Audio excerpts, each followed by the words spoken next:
Dans la pénombre bleue de l'aube, Élise de Montreval se tient debout près de la porte de la chambre ducale, ses chaussures à la main pour ne pas faire craquer le parquet. Derrière les lourds rideaux de velours, son mari dort encore, sa respiration régulière et profonde. Sur le bureau près de la fenêtre, une page couverte de chiffres qu'elle a rédigés pendant la nuit reste ouverte, l'encre à peine sèche. Elle regarde cette feuille une dernière fois, puis la porte, puis ses mains qui tremblent légèrement. Ce matin, elle ne quitte pas seulement une pièce.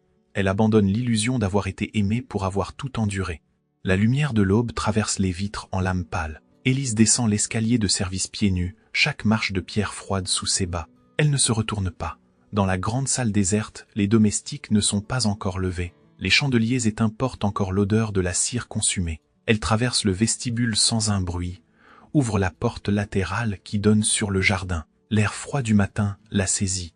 Elle inspire profondément, comme si elle respirait pour la première fois depuis des années. Derrière elle, dans la chambre ducale, Adrien de Valençay dort profondément, ignorant que sa femme vient de franchir le seuil pour ne plus jamais revenir. À côté de lui, sous les draps de lin fin, dort également sa maîtresse, celle qu'il a installée dans cette chambre 3 mois plus tôt, celle dont la présence est devenue si habituelle que les domestiques ne baissent même plus les yeux. Élise marche dans l'allée de gravier, ses chaussures toujours à la main. Elle ne pleure pas.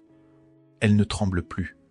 Elle avance simplement, un pas après l'autre, vers la grille du domaine. Ce qu'elle laisse derrière, elle n'est pas seulement un mari infidèle. C'est un système entier, une architecture de mensonges si parfaitement construite qu'elle en était devenue invisible. Pendant 7 ans, Élise de Montreval a été la duchesse parfaite. Silencieuse lors des réceptions, discrète lors des conseils, absente de toutes les conversations qui comptaient. On la saluait avec courtoisie, on admirait sa tenue, on commentait parfois la sobriété de ses toilettes. Mais personne ne lui demandait jamais son avis. Personne ne la regardait vraiment. Ce qu'il ne savait pas, ce que personne ne savait, c'est que chaque nuit, pendant que le duc recevait les hommages pour sa lucidité stratégique, Élise travaillait dans le petit cabinet adjacent à leur chambre. Elle déchiffrait les dépêches diplomatiques. Elle analysait les rapports militaires. Elle créait les codes, les systèmes de chiffrement que le duché utilisait pour ses correspondances secrètes. Adrien lui apportait les documents le soir, les déposait sur son bureau, sans un mot. Le lendemain matin, il trouvait les réponses rédigées, les stratégies élaborées, les contre-propositions formulées. Il les lisait, les mémorisait, puis les présentait comme siennes devant ses conseillers. Au début, elle avait cru qu'il reconnaîtrait un jour son travail, qu'il prononcerait son nom lors d'un conseil, qu'il dirait simplement « ma femme a pensé ceci, ma femme a vu cela ». Mais les mois avaient passé, puis les années. Et Adrien s'était habitué à cette collaboration invisible comme on s'habitue à respirer. Il ne la remerciait plus. Il ne la regardait plus. Il prenait simplement ce qu'elle produisait comme on cueille un fruit sur un arbre dont on a oublié qu'il fallait l'arroser. Élise s'arrête près de la fontaine au milieu du jardin. L'eau coule doucement dans le bassin de pierre. Elle s'assoit sur le rebord, pose enfin ses chaussures à côté d'elle et regarde le ciel qui pâlit à l'est. Elle se souvient de leur mariage. Elle avait 23 ans. Lui, 30, on lui avait dit qu'il était brillant, respecté, promis à un grand avenir politique. Elle l'avait cru.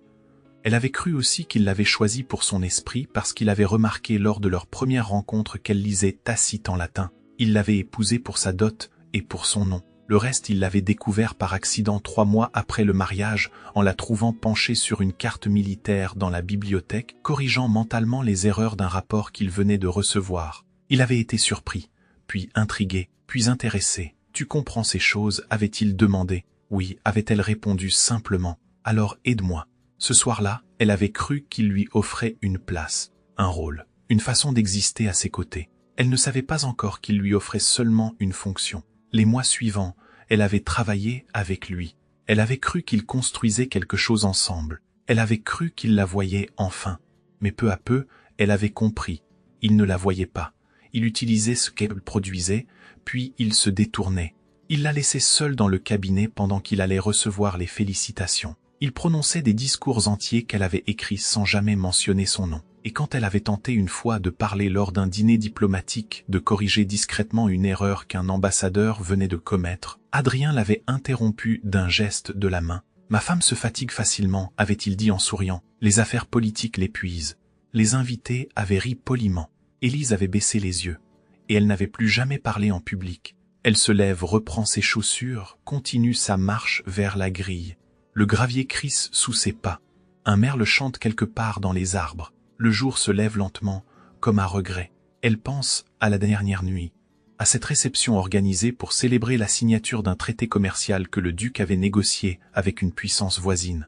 Toute la noblesse du duché était présente. On avait porté des toasts à la perspicacité du duc, à son génie diplomatique, à sa vision stratégique. Élise était assise à l'autre bout de la table vêtue d'une robe grise, silencieuse. Personne ne lui avait adressé la parole de toute la soirée, sauf pour complimenter la décoration florale qu'elle n'avait pas choisie. Pendant ce temps, Adrien rayonnait. Il racontait les subtilités de la négociation, les arguments qu'il avait employés, les concessions qu'il avait obtenues. Chaque phrase qu'il prononçait, Élise l'avait écrite. Chaque stratégie qu'il décrivait, elle l'avait conçue. Elle avait regardé les visages autour de la table. L'admiration, le respect, l'envie même dans les yeux de certains hommes. Puis elle avait regardé son mari. Et elle avait vu qu'il croyait réellement à ce qu'il disait. Il ne mentait pas. Il avait simplement oublié. Il s'était tellement habitué à présenter son travail comme le sien qu'il ne faisait plus la différence. Dans son esprit, c'était lui qui avait pensé tout cela. Elle n'était qu'un outil, une plume qu'il utilisait pour écrire sa propre grandeur. Cette nuit-là, après la réception, elle était montée se coucher seule. Adrien était resté en bas avec ses invités, et avec elle, sa maîtresse, celle qu'il avait installée au château 6 mois plus tôt, celle qu'il ne cachait même plus. Élise s'était assise à son bureau dans le petit cabinet. Elle avait commencé à travailler sur un nouveau système de chiffrement que le duc lui avait demandé 3 jours plus tôt. Ses mains bougeaient machinalement sur le papier. Les chiffres s'alignaient. Les codes prenaient forme. Elle avait travaillé jusqu'à l'aube, comme toujours, et au matin, elle avait laissé la page terminée sur le bureau. Puis elle avait pris ses chaussures, et elle était partie. Élise atteint enfin la grille du domaine. Elle s'arrête un instant, regarde en arrière. Le château se dresse dans la lumière grise du matin, imposant et froid. Elle ne ressent rien, ni regret ni colère, juste une immense fatigue, et quelque chose d'autre, quelque chose qui ressemble à du soulagement. Elle franchit la grille. Elle marche sur la route qui descend vers le village. Ses pieds nus dans ses chaussures commencent à lui faire mal, mais elle continue, un pas après l'autre, loin du château, loin de l'homme qui a volé son esprit en croyant que c'était son droit. Elle ne sait pas encore où elle va, elle sait seulement qu'elle ne reviendra pas. 3 semaines plus tôt, lors de cette réception qui devait célébrer le traité commercial, Élise avait quitté la salle un moment. Elle avait besoin d'air. Les rires, les conversations, l'admiration déversée sur son mari lui donnaient la nausée. Elle était montée à l'étage, avait traversé le couloir qui menait au cabinet privé d'Adrien. Elle voulait simplement un endroit silencieux, un endroit où respirer. En entrant dans le cabinet, elle avait remarqué que le bureau n'était pas rangé comme d'habitude. Des papiers étaient éparpillés. Un dossier était ouvert, posé de travers, comme si quelqu'un l'avait consulté rapidement puis abandonné. Elle s'était approchée.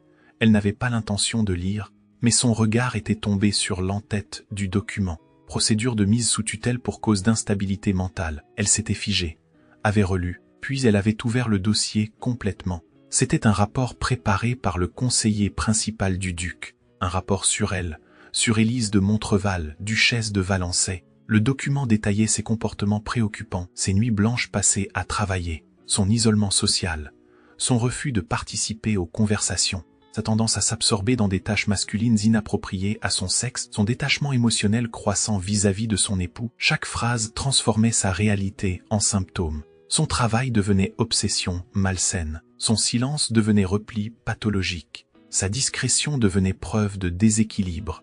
Et à la fin du rapport, une recommandation claire, il serait prudent d'envisager une mesure de protection pour le bien de la duchesse elle-même et pour la préservation de la réputation du duché. Élise avait lu jusqu'au bout. Ses mains ne tremblaient pas, son cœur battait lentement, régulièrement. Elle se sentait étrangement calme. Elle avait compris. Tout devenait clair. On ne la remerciait pas pour son travail parce qu'on ne voulait pas que ce travail existe. On voulait qu'elle disparaisse, qu'elle se taise. Et si elle refusait de disparaître d'elle-même, on la ferait disparaître légalement. Sa loyauté, son silence, son abnégation, tout ce qu'elle avait cru offrir par amour ou par devoir, tout cela serait utilisé contre elle. On transformerait sa soumission en folie. On enfermerait son esprit dans une cage dorée, et on dirait que c'était pour son bien. Elle avait refermé le dossier, l'avait remis exactement comme elle l'avait trouvé, puis elle était redescendue à la réception. Elle s'était assise à sa place. Elle avait souri poliment quand on lui adressait la parole. Elle avait attendu la fin de la soirée. Et cette nuit-là, pendant que le château dormait, elle avait rassemblé tous les documents du système de chiffrement, tous les codes qu'elle avait créés, toutes les clés qu'elle avait élaborées. Elle les avait glissés dans un sac de voyage. Elle avait pris quelques vêtements, quelques livres, rien d'autre. Elle n'avait pas laissé de lettres. Elle n'avait rien à expliquer. Adrien comprendrait, ou il ne comprendrait pas.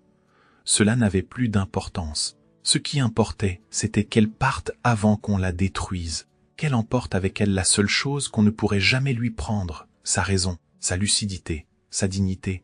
Le lendemain matin, quand Adrien s'était réveillé, il avait trouvé le lit vide. Il avait appelé les domestiques. On avait cherché la duchesse dans tout le château. On avait fouillé les jardins. On avait interrogé les gardes. Personne ne l'avait vu partir. Ce n'est que dans l'après-midi qu'Adrien était entré dans le petit cabinet adjacent à leur chambre. Il avait vu immédiatement que les armoires étaient vides. Tous les documents avaient disparu. Toutes les clés de chiffrement. Tous les systèmes qu'Élise avait créés pendant 7 ans. Il s'était assis lourdement dans le fauteuil près du bureau. Il avait regardé la pièce vide. Et pour la première fois, il avait commencé à comprendre ce qu'il venait de perdre. 2 mois après son départ, Élise travaille dans une petite chancellerie de la principauté voisine. Elle ne porte plus son titre. Elle se présente sous un nom différent. Personne ne sait qu'elle est la duchesse de Valençay.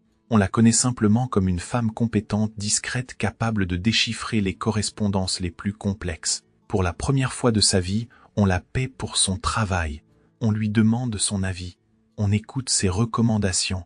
Elle vit dans une petite maison près du fleuve. 3 pièces modestes, un jardin étroit. Rien à voir avec le château ducal. Mais quand elle se réveille le matin, elle respire librement. Elle n'a plus cette sensation d'étouffement qui l'oppressait depuis des années. Le soir, elle lit, elle marche le long du fleuve. Elle regarde le coucher de soleil. Elle existe. Pendant ce temps, au château de Valençay, Adrien commence à s'effondrer. Les premières semaines, il avait tenté de minimiser l'absence d'Élise. Il avait raconté qu'elle était partie se reposer chez une parente, que sa santé fragile nécessitait un changement d'air. Les gens avaient hoché la tête poliment. Certains avaient même murmuré que cela confirmait les rumeurs sur son état mental. Mais rapidement, les problèmes avaient commencé. Une dépêche urgente était arrivée d'une ambassade étrangère. Adrien l'avait lue. Relu.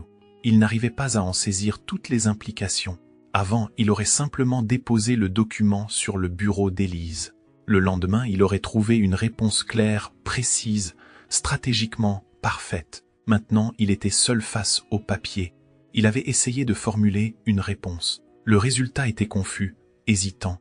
Son conseiller principal avait froncé les sourcils en le lisant. « Votre Excellence semble. » Incertaine avait-il dit prudemment. « Je suis fatigué », avait répondu Adrien sèchement. Mais la fatigue n'expliquait pas tout.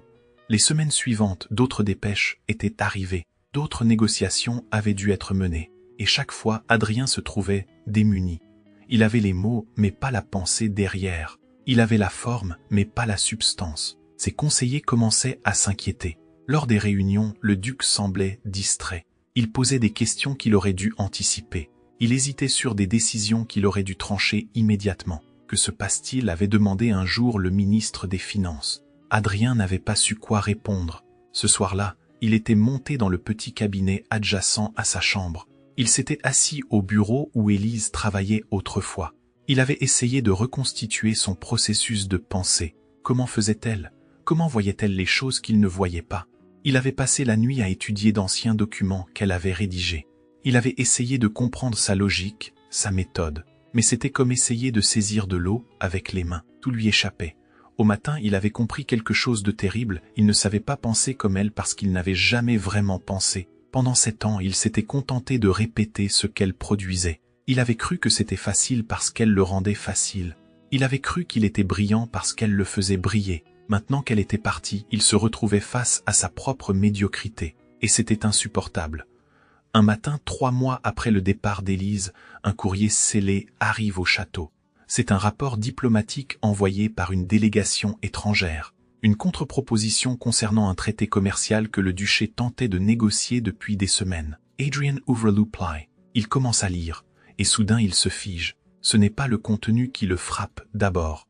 C'est la forme, la structure des phrases, la ponctuation, la façon dont les arguments s'enchaînent, précis et implacables, la logique qui sous-tend chaque paragraphe. Il connaît cette écriture.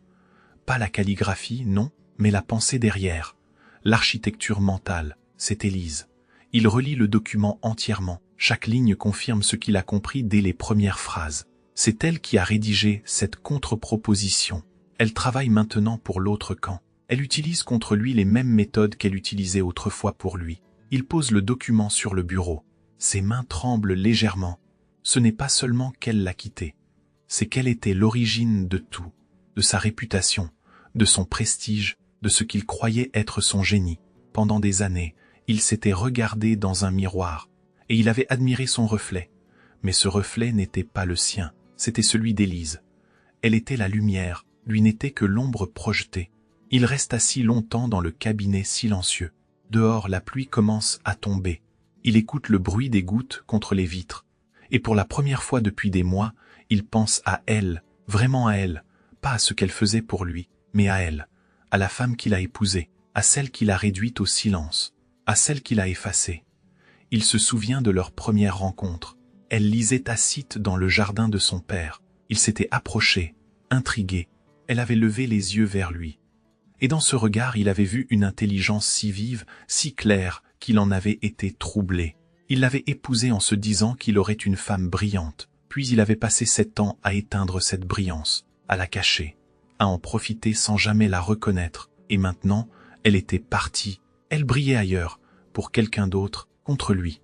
Il ferme les yeux, la pluie tombe plus fort, et dans le silence du cabinet vide, Adrien de Valençay commence enfin à comprendre ce qui l'a détruit. Les mois suivants sont une lente agonie politique pour le duc de Valençay.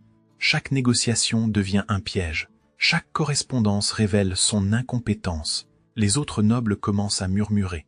Le duc n'est plus ce qu'il était. Il a perdu son tranchant, sa clarté. Certains disent que c'est l'absence de sa femme qui l'affecte. D'autres murmurent que peut-être la duchesse n'était pas si instable après tout, que peut-être elle avait un rôle qu'on n'avait pas compris. Un soir, le conseiller principal vient trouver Adrien dans son bureau. « Votre Excellence, dit-il prudemment, il faudrait peut-être envisager de faire revenir la duchesse. » Adrien lève les yeux vers lui. « Pour mon bien, demande-t-il avec une pointe d'ironie amère. » Le conseiller hésite. « Pour le bien du duché. »« Non, dit Adrien simplement. » Le conseiller fronce les sourcils. « Mais votre Excellence. » « Non, répète Adrien plus fermement. Je ne la ferai pas revenir. Ce serait une violence de plus, et j'en ai déjà commis suffisamment. » Le conseiller ne comprend pas. Il se retire perplexe. Adrien reste seul. Il regarde par la fenêtre. Dehors, la nuit tombe sur le domaine. Il pense à Élise. Il se demande où elle est, si elle est heureuse, si elle pense encore à lui. Il voudrait pouvoir lui dire qu'il comprend maintenant, qu'il voit enfin ce qu'il a fait, mais il sait que les mots ne suffiraient pas, qu'il n'y a rien qu'il puisse dire qui efface 7 ans d'effacement. Alors il ne dit rien. Il laisse le silence emplir la pièce, et il continue de s'effondrer lentement, seul dans le château trop grand. Pendant ce temps, dans la principauté voisine, Élise s'épanouit. Elle ne cherche pas la vengeance. Elle ne pense même pas à Adrien la plupart du temps. Elle est simplement occupée à exister, à découvrir ce que c'est que d'avoir une voix, d'être écoutée, d'être respectée pour ce qu'elle est et non pour le titre qu'elle porte. Le chancelier de la principauté la consulte régulièrement. Il apprécie son jugement. Il suit ses recommandations. Et quand il présente une stratégie qu'elle a élaborée, il dit toujours, sur les conseils de Madame Élise, la première fois qu'elle entend son nom prononcé ainsi en public devant une assemblée, elle sent quelque chose se dénouer dans sa poitrine. Quelque chose qui était serré depuis si longtemps qu'elle avait oublié que c'était là. Elle respire. Et elle sourit. 6 mois après son départ, une grande négociation est organisée entre le duché de Valençay et la principauté voisine. C'est une rencontre cruciale. Les deux territoires ont des intérêts conflictuels sur une route commerciale stratégique. La tension est forte. Les enjeux sont considérables. La rencontre aura lieu dans un château neutre, à mi-chemin entre les deux territoires. Adrien s'y rend avec sa délégation. Il est nerveux. Il sait que cette négociation peut déterminer l'avenir politique du duché. Il sait aussi qu'il n'est plus aussi sûr de lui qu'avant, qu'il devra affronter des adversaires redoutables sans l'aide invisible qui le soutenaient autrefois. Le jour de la négociation, il entre dans la grande salle où la rencontre doit avoir lieu. Les représentants de la principauté sont déjà là, assis autour de la longue table. Le chancelier, ses conseillers, et Adrian S.E. Fige, Élise. Elle est assise à la droite du chancelier. Elle porte une robe sobre, bleu nuit. Ses cheveux sont relevés simplement. Elle ne le regarde pas. Elle étudie un document posé devant elle, un crayon à la main. Adrian sent Sun Kerr Batray plus Fort. Il ne s'attendait pas à cela. Il savait qu'elle travaillait pour la principauté, mais il n'imaginait pas qu'elle serait présente à cette négociation. Qu'elle serait là en face de lui, visible et reconnue. Il s'assoit lentement à sa place. Ses conseillers s'installent autour de lui. La négociation commence. Le chancelier prend la parole. Il expose la position de la principauté. Ses arguments sont précis, structurés, implacables. Adrien reconnaît immédiatement le style. C'est Élise qui a préparé ce discours. Il tente de répondre. Ses mots sonnent creux, même à ses propres oreilles. Il voit ses conseillers échanger des regards inquiets. Puis Élise parle. Sa voix est calme, posée. Elle ne le regarde toujours pas. Elle s'adresse à l'Assemblée, explique un point technique concernant les tarifs douaniers. Elle parle peu, mais chaque phrase porte. Chaque argument est un coup précis qui démonte la position du duché. Adrien l'écoute, et il est fasciné. Ce n'est pas seulement ce qu'elle dit. C'est la façon dont elle le dit. L'assurance tranquille, la clarté, l'autorité naturelle. Il ne l'avait jamais vue ainsi. Il ne l'avait jamais écoutée, vraiment. Pendant 7 ans, elle avait parlé à travers lui. Maintenant, elle parle pour elle-même, et elle est magnifique. La négociation dure plusieurs heures. À la fin, la position du duché est considérablement affaiblie. Adrien a dû accepter des concessions qu'il n'aurait jamais imaginé faire. Le chancelier se lève, satisfait. La délégation de la principauté se retire. Élise range ses documents. Elle se lève, et pour la première fois depuis le début de la rencontre, elle regarde Adrien. Leurs yeux se croisent. Elle ne sourit pas. Elle ne montre aucune émotion. Elle le regarde simplement, puis elle détourne les yeux et quitte la salle. Adrian reste assis. Ses conseillers parlent autour de lui, analysent ce qui vient de se passer, tentent de comprendre comment ils ont pu perdre autant de terrain. Mais il ne les écoute pas. Il pense à ce regard, bref, neutre, indifférent presque. Elle ne le hait pas. C'est pire que cela. Elle ne ressent plus rien pour lui. Il est devenu un étranger, un adversaire parmi d'autres. Et cette indifférence lui fait plus mal que n'importe quelle colère. Le soir après la négociation, Adrien ne peut pas dormir.